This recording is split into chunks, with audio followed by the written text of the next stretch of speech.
5 കാര്യങ്ങൾ നിങ്ങൾ ആരോടും പറയാൻ പാടില്ല. നമ്മുടെ നാവാണ് നമ്മുടെ ശത്രുവും നമ്മുടെ മിത്രവും. ഈ 5 പറഞ്ഞു കഴിഞ്ഞാൽ നമുക്ക് ഒരുപാട് ശത്രുക്കളായിരിക്കും ഉണ്ടാവുക. ഒന്നാമത്തെ കാര്യം നിങ്ങളുടെ സാമ്പത്തിക സ്ഥിതിയാണ്. നിങ്ങൾ ഒരുപാട് പൈസക്കാരനാണെന്ന് വിചാരിച്ചു നിങ്ങൾ ഒരുപാട് ആളെ സഹായിച്ചോളൂ. പക്ഷെ ഇതിങ്ങനെ പറഞ്ഞു നടക്കേണ്ടതില്ല. നമ്മുടെ പുറകിൽ അസൂയാലുക്കളുടെ ഒരു ക്യൂ കാണാൻ പറ്റും.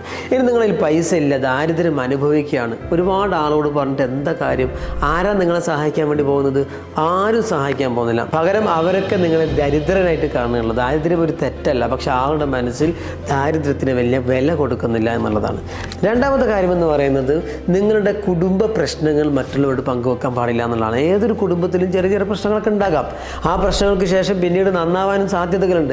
പക്ഷെ ആ പ്രശ്നം ഉണ്ടാകുമ്പോൾ നിങ്ങളത് മറ്റുള്ളവരോട് പങ്കുവെച്ച് കഴിഞ്ഞാൽ നിങ്ങളുടെ പങ്കാളിയെക്കുറിച്ച്, വീട്ടുകാരെക്കുറിച്ച് അവരുടെ മനസ്സിൽ ഒരു വല്ലാത്തൊരു നെഗറ്റീവ് ഇമ്പാക്റ്റ് ഉണ്ടാക്കുന്നത്. നിങ്ങൾ നന്നായി കഴിഞ്ഞാലും അവരുടെ മനസ്സിൽ ആ ഇമ്പാക്റ്റ് അങ്ങനെ തന്നെ നിലനിൽക്കുമെന്നുള്ളതാണ് യാഥാർത്ഥ്യം.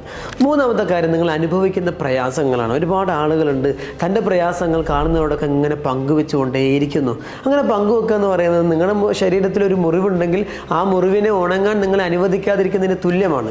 പങ്കുവെച്ചുകൊണ്ട് കാര്യമില്ല. സഹതാപത്തിൻ്റെ ഒരു നോട്ടം കിട്ടിയേക്കാം, പക്ഷെ അവിടെ സഹായമൊന്നും കിട്ടാനുള്ള ഒരു സാധ്യതയും നിങ്ങൾ പ്രതീക്ഷിക്കേണ്ടതില്ല. നാലാമത്തെ കാര്യം ദൗർബല്യങ്ങൾ പറഞ്ഞുകൊണ്ടിരിക്കുക എന്നുള്ളതാണ്.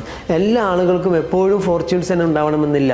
പലപ്പോഴും നമ്മുടെ ലൈഫ് ഇങ്ങനെ കയറ്റിറക്കങ്ങൾ ഉണ്ടാകാം. ഇറക്കങ്ങൾ ഉണ്ടാകുമ്പോൾ അതിങ്ങനെ പങ്കുവെച്ചിട്ട് കാര്യമില്ല. അതിനെ ഉൾക്കൊള്ളാനും സ്വീകരിക്കാനും തയ്യാറാവുക, അതിനെ മറികടക്കാനുള്ള ശ്രമങ്ങൾ നടത്തുക എന്നുള്ളതാണ്. അഞ്ചാമത്തെ കാര്യം എന്ന് പറയുന്നത് നമ്മുടെ ഭാവി പദ്ധതികളാണ്. നിങ്ങൾ നല്ല പദ്ധതികൾ തയ്യാറാക്കിയിട്ട് അടുത്ത 4-5 സുഹൃത്തുക്കളെ വിളിച്ചിട്ട് ഒന്ന് പറഞ്ഞു നോക്ക്. അവരാദ്യം പറയുന്നത് ഇതൊന്നും നടക്കാൻ പോകുന്നില്ല എന്നുള്ളതാണ്. എന്തിനാണ് നമ്മൾ ചെയ്യുന്ന കാര്യത്തിന് പ്രചോദനം നശിപ്പിക്കാൻ വേണ്ടി ഇത് പങ്കുവെക്കുന്നത്? ഇനി അങ്ങനെ പങ്കുവെച്ചാൽ തന്നെ ആളുകൾ അസൂയോടെ കാണാൻ സാധ്യതയുണ്ട്. നിങ്ങളുടെ പദ്ധതികൾ വിജയിപ്പിക്കുക, കാണിച്ചു കൊടുക്കുക. അല്ലാതെ